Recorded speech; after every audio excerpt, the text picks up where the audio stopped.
हाँ भाई, क्या हाल है? ज़ेई की तरफ से आप सबको खैराबाद। हमारी ये ऑनगोइंग सीरीज़ जिसमें हम ईरान और यूएस के बीच की जंग कवर कर रहे हैं, उसकी एक और एडिशन लेके आज आपके साथ मौजूद हैं। इस एपिसोड में हम आपको बताएँगे कि क्या-क्या डेवलपमेंट्स हो रही हैं, क्या-क्या चल रहा है दोनों साइड से।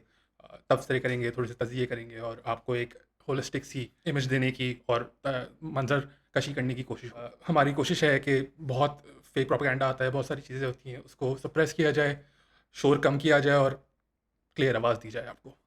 तो यार अगर ये कंटेंट आपको समझ आए, पसंद आए तो प्लीज़ सपोर्ट करें, लाइक करें, शेयर करें। और सबसे बड़ी चीज़ अगर मतलब यहाँ पे मैं कोशिश कर रहा हूँ कि जितनी चीज़ें कवर कर सकूँ, लेकिन कभी-कभार कुछ ना कुछ मिस हो जाता है मेरी आँखों के सामने से भी। अगर आपको कुछ ऐसा दिखे जो आप चाह रहे हों कि बाकी आवाम को भी पता हो, तो प्लीज़ आओ यार कमेंट्स में मुझे बताओ, हम उस पे डिस्कशन करते हैं। उसको डिबंक करने की कोशिश करते हैं अगर वो फेक है, अगर ऑथेंटिक है तो फिर अगली सीरीज़ में उसमें उसको भी ऐड करने की कोशिश करेंगे। चलें यार, let's kick on and see what's happening in the world. सबसे पहले तो आपको आगे कर दें कि दोनों साइड पे कैजुअल्टीज़ के क्या नंबर्स हैं। ईरान में फ़िलवक़्त तक तकरीबन 800 से करीब शहादतें अनाउंस कर दी गई हैं यूएस और इसराइली एयर स्ट्राइक्स की वजह से। उसके बरक्स इसराइल के अंदर कुछ 11 लोग की वफ़ाक़त की वो आ रही है, रिपोर्ट आ रही है और यूएस के 6 सोल्जर्स की रिपोर्ट्स आ रही हैं। लेकिन ये रिपोर्ट जो है ऑनगोइंग है और फ्रेश होती रहेंगी, अभी हमें एग्ज़ैक्ट नंबर्स नहीं पता। अगर हम वॉर कॉस्ट और सारी चीज़ों की बात करें तो ईरान ने तकरीबन अपने 1200 से 1500 प्रोजेक्टाइल्स यूज़ करके यूएस के बेसेस और इसराइल की टेरिटरी पे हमला किया है। यहाँ पे एक मज़े की बात हमें रिकॉर्ड करनी चाहिए कि ईरान जो ये प्रोजेक्टाइल्स यूज़ कर रहा है, इन प्रोजेक्टाइल्स की ऑन एवरेज जो कॉस्ट है पर प्रोजेक्टाइल वो तकरीबन $40,000 है। और उसके बरक्स यूएस और इसराइल जो इंटरसेप्टर्स यूज़ कर रहे हैं, यूएस टेक्नोलॉजी यूज़ कर रहे हैं, उसमें एक मिसाइल की कॉस्ट तकरीबन $4 मिलियन है। अगर इसको हम क्विक मैथ करके देखें तो आप समझे तकरीबन इस पूरे ऑर्डील में अमेरिका 5 से 8 अरब के अपने मिसाइल्स यूज़ कर चुका है इंटरसेप्शन और डिफेंस के चक्कर में। उसके बरक्स ईरान ने तकरीबन $50 मिलियन जैसे अपना अभी तक मवाद यूज़ किया है। इन सब वॉर कॉस्ट को देखते हुए समझ आता है कि ट्रंप कोशिश कर रहा है कि ईरानी साइड वापस से नेगोशिएटिंग टेबल पे आए और उसके टर्म्स पे एग्री करे। लेकिन ईरान ने कुछ 2 से 3 बार पिछले 1 दिन के अंदर ख़ामेनेई की शहादत के बाद से अ, ठुकराया है उसको और वो बोल रहे हैं कि भाई अब ऑल आउट जंग है, हम पीस टॉक्स नहीं करेंगे। यूएस और इसराइल की स्ट्रैटेजी इस पूरे जंग के अंदर यही रही है कि ईरान के अंदर एक रिजीम चेंज फोर्स की जाए और ये अचीव करने के लिए वो पुलिस स्टेशन और हॉस्पिटल्स पर अटैक कर रहे हैं। हॉस्पिटल्स पर अटैक कर रहे हैं ताकि वहाँ के लोग जो हैं वो गुस्से में आए और उनको वलवला क्रिएट हो अगेंस्ट द रिजीम, और पुलिस स्टेशन पे ताकि जो राइट करने के लिए बाहर आए तो उनके पास स्टेट के पास कोई मशीनरी नहीं हो जो उसको रोक सके। खबरें ये भी आ रही हैं कि ट्रंप और पीट हेग्सेथ जो उसका सेक्रेटरी ऑफ वॉर है, उन दोनों के पेंटागन के अंदर जो जनरल हैं उनसे फड्डे चल रहे हैं। जर्नैल बोल रहे हैं कि आपने जिस तरीके से ये जंग शुरू की है इसके हमें कोई वो नहीं है, हम इसमें फंसे रहेंगे। और ट्रंप और हेग्सेथ पुश कर रहे हैं कि जर्नैल अपनी ट्रूप्स को लेकर ग्राउंड इन्वेजन करें, जो कि वॉर गेम्स के हिसाब से अगर आप देखें तो बहुत ही बुरा स्टेप होगा। उसी की दूसरी जगह आज जब मार्केट खुली और कांग्रेस की वो सारी सारी चीज़ें शुरू हुई तो उनका सेक्रेटरी ऑफ स्टेट जो इफेक्टिवली इनका फॉरेन मिनिस्टर होता है, उसने आके मार्को रूबियो ने आके बोला है कि हमारे हाथ बंधे हुए थे ये अटैक के को लेके, क्योंकि इसराइल वैसे भी अटैक करने वाला था और हमारे पास ऑप्शन था कि हम उनको ज्वाइन करें या नहीं ज्वाइन करें, तो हमने अल्टीमेटली चूज़ किया कि हमें उनके साथ इसमें ज्वाइन होना चाहिए। एक और मेजर न्यूज़ में यूएस के 3 F-15 फाइटर जेट्स उनके हिसाब से फ्रेंडली फायर में नॉकडाउन हुए कुवैती एयर स्पेस के अंदर। इस टाइम में ईरान के जेट्स, मिसाइल्स, ड्रोन्स सब हवा में थे। इस न्यूज़ के साथ ना थोड़ा-सा यार मैं कॉन्फ्लिक्टेड हूँ, मुझे लग नहीं रहा कि एक फ्रेंडली फायर में आपके 3 इतने बड़े जहाज़, जो एक जहाज़ की वैल्यू तकरीबन $100 मिलियन है, वो ऐसे ही आप ज़ाया कर दोगे। इसमें 2 चीज़ें हो सकती हैं। एक तो ये कि एक्सप्रेसिवली ईरान ने हमला किया है और उन जहाज़ों को गिराया है, जिसका मुझे चांस थोड़ा-सा कम लग रहा है। दूसरा ये है कि इनके पास, ईरानियों के पास कोई ऐसी टेक्नोलॉजी हो सकती है कि वो जो इंटरसेप्टर मिसाइल्स आ रहे हैं, डिफेंसिव मिसाइल्स इनकी चीज़ों की तरफ आ रहे होते हैं, उनको वो डाइवर्ट करके इंटरसेप्ट करवा रहे हैं इनके अमेरिकन जहाज़ों को।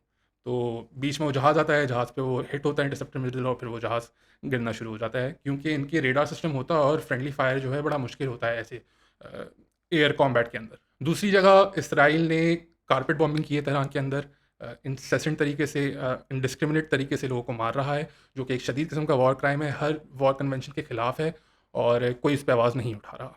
एक और बड़ी एक्सप्लोसिव खबर के अंदर टकर कार्लसन जो एक राइट विंग के बहुत बड़े जर्नलिस्ट हैं यूएस के अंदर, उन्होंने क्लेम किया है कि मोसाद एजेंट्स प्लान कर रहे थे सऊदी अरब और कतर के मुल्कों के अंदर बॉम्ब ब्लास्ट, और ताकि वो उसको ब्लेम करें ईरान के ऊपर और गल्फ स्टेट्स को ईरान के सामने खड़ा किया जाए और उनको भी इस जंग में अमेरिका का साथ देने पे उजागर किया जाए।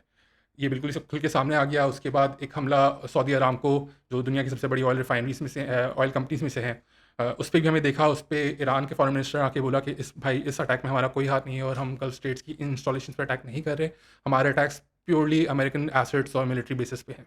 यहाँ पे हमें एक और चीज़ नोट करनी चाहिए कि ईरान ने, इवन दो वो क्लेम कर रहे हैं कि हम इनके रिफाइनरीज वगैरह पर अटैक नहीं कर रहे, जहाँ जहाँ उनको दिख रहा है कि स्ट्रेटेजिक लोकेशंस हैं, जैसे कि गल्फ स्टेट्स के अंदर अमेज़न के बहुत सारे वेयर हाउसेज़ हैं एआई के, वो उन पे हमला कर रहे हैं। और अगर आपको नहीं पता हो, यूएस की इकॉनमी पूरी अभी एआई की इन्वेस्टमेंट से खड़ी है, जिसमें बहुत बड़ा हाथ गल्फ स्टेट्स का ही है। और वो इन्वेस्टमेंट करके उसको वापस से री इन्वेस्ट यूएस से करवा रहे हैं अपने मुल्क के अंदर डेटा सेंटर्स बनाने के लिए और एआई की पुश अपने मुल्क में करने के लिए, जो कि इससे डैमेज हो रही है। यहाँ पे हमें एक और चीज़ नोट करनी होगी, जो चीज़ जीसीसी कंट्रीज़ को बहुत ज़्यादा प्रेशर में रखी हुई है, कि अमेरिका और गल्फ स्टेट्स का जो पेट्रो डॉलर सिस्टम है, जिसके बेसिस पे अब पूरी दुनिया की इकॉनमी ये लोग कंट्रोल कर रहे होते हैं, वो रिस्क पे आ गई है। गल्फ कंट्रीज़ का तकरीबन 60% ऑयल जो है स्ट्रेट ऑफ हॉर्मूज़ से फ़्लो करता है, जो कि पिछले 2 दिन से बंद है और हमें खुलता हुआ नहीं दिख रहा। उसमें एक और पार्ट ये भी है कि वो ईरान की तरफ से बंद एक्सप्रेसिवली नहीं हुआ है, लेकिन क्योंकि कुछ बम गिरे हैं कुछ कश्तियों के ऊपर, जो आपकी इंश्योरिंग कंपनीज़ होती हैं, इन कश्तियों को वो करने इंश्योर करने वाली कंपनीज़ होती हैं, उन सब ने अपने हाथ हटा दिए और बोल रहे हैं हम किसी भी शिप को इंश्योर नहीं करेंगे। तो उस चक्कर में सारे मेजर शिपिंग कंपनीज़ ने अपने दरवाजे बंद कर दिए हैं और उस वजह से स्ट्रेट ऑफ हॉर्मूज़ बंद है और हर चीज़ डैमेज हो रही है। इधर हमें ये भी नोट करना चाहिए कि चाइना की तरफ से उनके फॉरेन मिनिस्टर ने 2-3 स्टेटमेंट्स दी हैं। पहली ऑफिशियल स्टेटमेंट में चाइना ने बोला है कि वो ईरान को इम्प्लोर कर रहे हैं कि वो स्ट्रेट ऑफ हॉर्मज़ को खोलें और ऑयल को फ्लो होने दें, क्योंकि हमने पिछली वीडियो में बात की थी, चाइना के तकरीबन 15 से 20% ऑयल जो है वो चाइना से ईरान से ही फ्लो होके जाता है, जो कि अभी बिल्कुल बंद पड़ा हुआ है। तो उनके ऑयल रिजर्व्स पे प्रेशर्स आ रहे हैं। दूसरी जगह चाइना के फॉरेन मिनिस्टर ने अभी रिसेंटली इसराइल के फॉरेन मिनिस्टर से बात की है और उनको बोला है कि आपने एक बहुत गलत स्टेप लिया है, आपने वॉर क्राइम्स किए हैं, इनडिस्क्रिमिनेट तरीके से आपने ईरान पे हमला किया है और हम उसको फुली तौर पर कंडेम करते हैं, you should stop the fight. अच्छा यार, ये तो सारे अपडेट्स हो गए और जैसे जैसे अपडेट्स आते रहेंगे मैं आपके साथ शेयर करता रहूँगा। लेकिन अब हमें बात करनी है कि एंड गेम क्या है, अभी जिस तरीके से वॉर्स चल रही हैं, कहाँ जाके हमें दिखता है ये सिनेरियोस क्या बन सकते हैं, जो कि हम आपको हर वीडियो के एंड में बता रहे हैं। अभी ऐसा चल रहा है कि भाई एक वॉर ऑफ अट्रिशन है, कि पहले कौन ब्लिंक करता है, पहले कौन फारिग होता है। ईरान ये बेट कर रहा है कि उसके पास जितने भी ये सस्ते ड्रोन्स हैं, सस्ते मिसाइल्स हैं, वो मार मार के यूएस और इसराइल के ज़खायर ख़त्म कर देगा, इंटरसेप्टर और डिफेंसिव मिसाइल्स की। जो कि हमने देखा कि आज दोपहर में तल अवीव में बहुत शदीद किस्म की बमबारी हुई, जिसकी क्लिप शुरू में आपने देखी होगी। और दूसरी तरफ इसराइल और यूएस एक्सपेक्ट कर रहे हैं कि ईरान के जितने भी ये लॉन्चर्स हैं मिसाइल के, वो सब तबाह कर दें और इसको इतना डिस्टेबलाइज़ कर दें ईरान की मिलिट्री इंस्टॉलेशंस को, कि वो उस तरीके से हमला ना कर पाए इसराइली और अमेरिकन उस पे। लेकिन अगर आप मैप देखें तो आपको क्लियर दिखता है कि ऐसा नहीं हो रहा, अटैक्स कंटिन्यूअस चल रहे हैं। ईरान की जो आर्टिलरी है और उनके मिसाइल लॉन्चर्स हैं, वो डीप अंडरग्राउंड टनल्स के अंदर हैं, वो एकदम से कहीं से भी निकलते हैं, लॉन्च करते हैं, वापस अंदर चले जाते हैं। सैकड़ों दरवाजे बनाए हैं। उसकी जगह हम दूसरी तरफ बात करें, यूएस और इसराइल पे शदीद किस्म का प्रेशर आना शुरू हो गया है इस शॉर्टेज की वजह से, जो उनके इंटरसेप्टर्स की है। हत्ता कि इतनी ज़्यादा वो हो चुका है कि अमेरिका ने साउथ कोरिया से रिक्वेस्ट कर दी है कि हमने आपके पास जो अपने थर्ड मिसाइल्स और ये इंटरसेप्टर मिसाइल्स रखवाए हुए थे, प्लीज़ हमें वापस कर दें, हमें इसराइल को बचाने के लिए यूज़ करना है। दूसरी जगह नॉर्थ कोरिया ने ईरान को पेशकश कर दी है कि अगर आपको मिसाइल्स की ज़रूरत होगी तो हम हाज़िर हैं, हमारे पास बहुत ज़्यादा रखे हुए हैं, कोई फुलझड़ियाँ नहीं रखी हुई, हमने फाड़ने का मूड हमारा भी है। इधर हमें ये भी नोट करना होगा कि सऊदी अरब के एक सीनियर ऑफिशियल ने आके अल जज़ीरा पे स्टेटमेंट दी और बड़ा गम का इज़हार किया कि यूएस जो है सारे गल्फ स्टेट से अपने इंटरसेप्टर मिसाइल्स हटा रहा है और उनको डाइवर्ट कर रहा है इसराइल की तरफ, इसराइल को बचाने के लिए। और उस चक्कर में हम जो है बिल्कुल ही डिफेंसलेस रह गए हैं और उनको इस चीज़ को करेक्ट करना चाहिए। देखें अब कहानी किस तरफ भी जाती है, उसमें एक बहुत बड़ा हैंड, बहुत बड़ा प्ले जो है वो गल्फ स्टेट्स का है, पाकिस्तान का है, और हम लोग किस तरीके से अलाइन रहते हैं। अभी न्यूट्रल हैं, ईरान ने सॉवरेंटी इन 6-7 मुल्कों की पेनिट्रेट की है, लेकिन वो सबसे डिप्लोमेटिक टाइज़ बरकरार रखे हुए हैं। फॉरेन मिनिस्ट्रीज़ आपस में एक दूसरे से बात कर रही हैं, वो क्लैरिफाई किए जा रहे हैं कि ये अटैक हम कर रहे हैं, ये अटैक हम नहीं कर रहे। जैसे कि कुछ फॉल्स फ्लैग अटैक्स हो रहे हैं जिसका रिस्क है और था, ईरान उसको बहुत जल्दी कैप्चर करके बहुत जल्दी क्लैरिफाई कर रहा है कि हमारी तरफ से नहीं है, ये कोई फॉल्स फ्लैग अटैक हो सकता है या कोई एरेंट अटैक हो सकता है। बहरीन में जहाँ 80% शिया पॉपुलेशन है और उनके बादशाह जो है सुन्नी है, वहाँ पे क्लैशेस होना शुरू हो गए हैं। अवाम जो है वो अगेंस्ट द खलीफा थोड़ी सी मूवमेंट कर रही है, जिस चक्कर में सऊदी अरब ने भी अपनी फोर्सेस भेज के बहरीन को सपोर्ट करने की कोशिश की है। आज हमने पार्लियामेंट में देखा कि इसाक डार जो हमारे फॉरेन मिनिस्टर हैं, उन्होंने आके भी स्टेटमेंट दी कि वो कॉन्स्टेंटली दोनों सऊदी और ईरानी साइड को के बीच में मीडिएशन कर रहे हैं। और उन्होंने ये क्लियरली ईरानी साइड पे ये मैसेज पहुंचा दिया था कि अगर सऊदी अरब की सॉवरेंटी पे बहुत ज़्यादा हमला होता है तो हमारा जो डिफेंस पैक्ट है सऊदी अरब के साथ, वो एक्टिवेट हो जाएगा और पाकिस्तान को इस जंग में एंटर होना पड़ जाएगा if Saudia decides to enter the war and attack Iran, which Pakistan does not want to happen. अब देखो भाई, जंग का तीसरा चौथा दिन हो गया है। ट्रंप की तरफ से स्टेटमेंट्स आ रही हैं कि 4 से 5 हफ्ते की जंग वो एक्सपेक्ट कर रहा है कि चलेगी, और वो एक्सपेक्ट कर रहे हैं कि उनकी कैजुअल्टीज़ और आगे बढ़ती रहेंगी।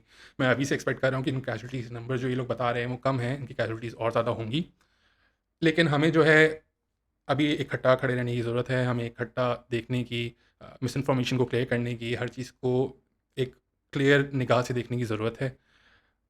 आप प्रोटेस्ट करें, आपने जिस तरीके से इज़हार करना है अपने गुस्से और वलवले का वो आप करें, लेकिन किसी भी अ, ऐसे अनासिर को अपने आप को पे अफ़ेक्ट नहीं होने दें जिससे जो आपके थ्रू कोई गलत काम करवा दे।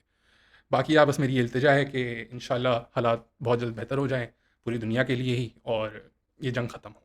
बाकी यार बॉयज़ मुझे बताओ, अगेन एक इल्तिजा, कोई चीज़ है जो मैं मिस कर दूँ, यहाँ पे शेयर करो, हम उस पे बात करते हैं।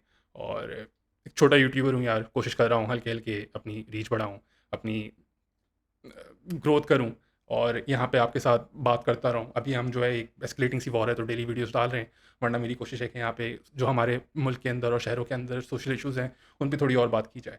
जो कि मैं यूजुअली जो हमारी लाइव स्ट्रीम्स होती हैं मंडे, वेडनेसडे और फ्राइडे को 10 से 12 उसमें करता हूँ।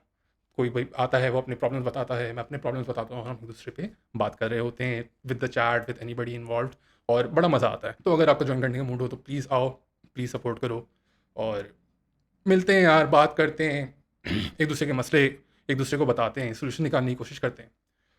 आओ यार, शोर कम करते हैं और एक आवाज़ बन के निकलते हैं।